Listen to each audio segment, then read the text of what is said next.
महाभारत युद्ध समाप्त होने के बाद यादवों का प्रभाव काफी बढ़ता जा रहा था और वह आपस में ही संघर्ष करने लगे थे। ऐसे में एक दिन वायु देवता को दूत बनाकर देवताओं ने भगवान श्री कृष्ण के पास भेजा। वायुदेव ने भगवान श्री कृष्ण से कहा कि देवताओं ने कहा है कि आपने पृथ्वी पर फैले पाप का अंत करने के लिए अवतार लिया था और अब आपका कार्य पूरा हो गया है।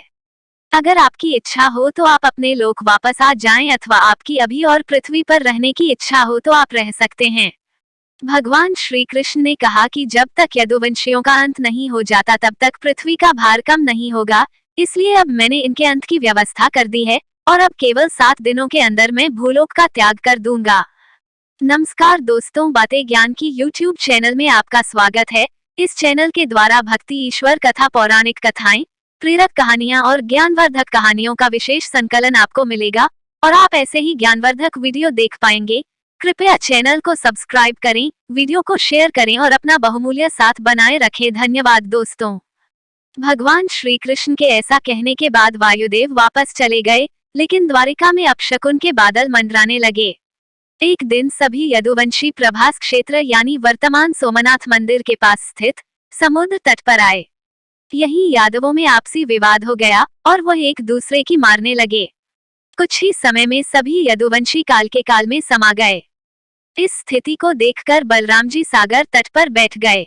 भगवान श्री कृष्ण और उनके सारथी दारुक ने देखा कि बलराम जी के मुख से एक विशाल नाग बाहर निकल रहा है। समुद्र उस नाग की स्तुति कर रहा है। कुछ ही समय में वह नाग सागर में समा गया। इस तरह बलराम, जो शेषनाग के अवतार थे, शरीर त्याग कर क्षीर सागर में चले गए।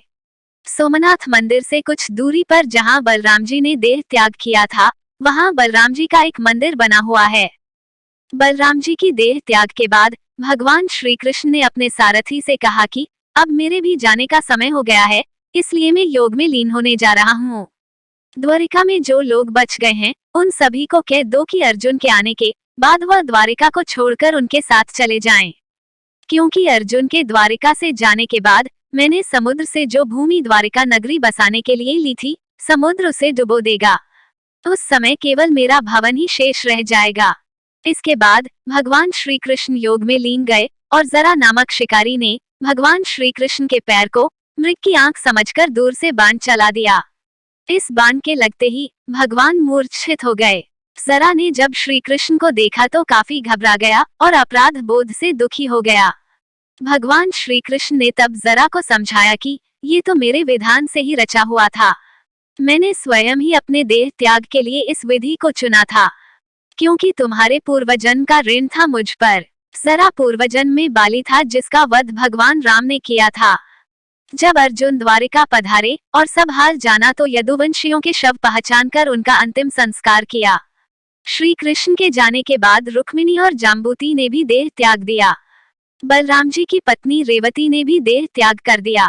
इसके बाद दुखी मन से अर्जुन द्वारिका से सभी बचे हुए लोगों को अपने साथ लेकर लौट पड़े और अर्जुन के द्वारिका से जाते हुए समुद्र ने द्वारिका नगरी को डुबो दिया। इसके साथ ही कलयुग भी धरती पर आ पहुंचा।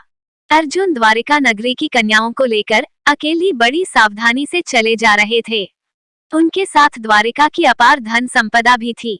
मार्ग से गुजरते हुए फिर जो कुछ हुआ, इसकी उम्मीद ना तो भगवान श्री कृष्ण की बची हुई कन्याओं को थी और न अन्य महिलाओं को। अर्जुन और द्वारिका की कन्याओं के साथ जो कुछ हुआ आगे जानने के लिए आगे भाग 2 का प्रतीक्षा कीजिए, बहुत जल्द लेकर आऊंगा।